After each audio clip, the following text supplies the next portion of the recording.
سپین زر د افغانستان له مهمو طبیعي شتمنیو او کلتوري توکو څخه شمیرل کیږي.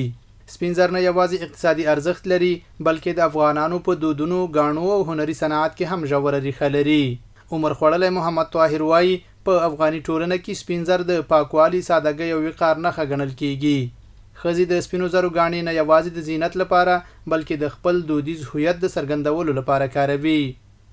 نو څونه به یا 5 تولې یا 6 تولې یا 2 تولې یا 1 توله دغسې مثال رواج نو راغلو په دې باندې یعنې پخوا به سپین زر به خلک زما په یادښت باندې چې زما هغه د ټولو نه مشر ورور و هغې ته مونږ 5 تولې یا 6 تولې سمراغه وخت بېچارهګي وخت.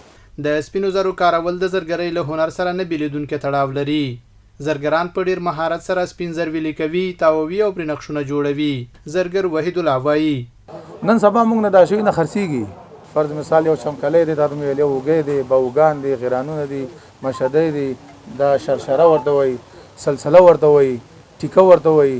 اوس دا شیونه اکثر د ښار خلک اخلي.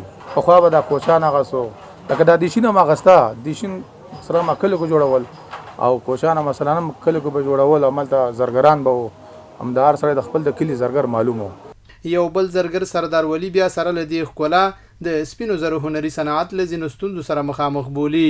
وایي د سرو زرو زیاتوالی او سپینو زرو سره د ځوان نسل کمه دلچسپي هغه لاملونه دي چې دغه صنعت یې پیکه کړی.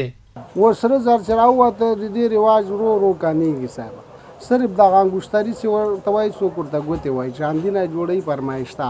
تو کې چې کوم غامي لګوي چې قیمتي غامای لګوي، بیروچ ورته وایي، زمرود وایي او یاقوت دغه ګران دي.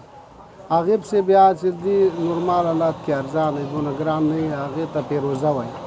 سپین زر د افغاني هنر او کلتور ترڅنګ شرعي حیثیت هم لري چې مسلمانان په بېلابېلو نصابونو کې مقایسه کوي.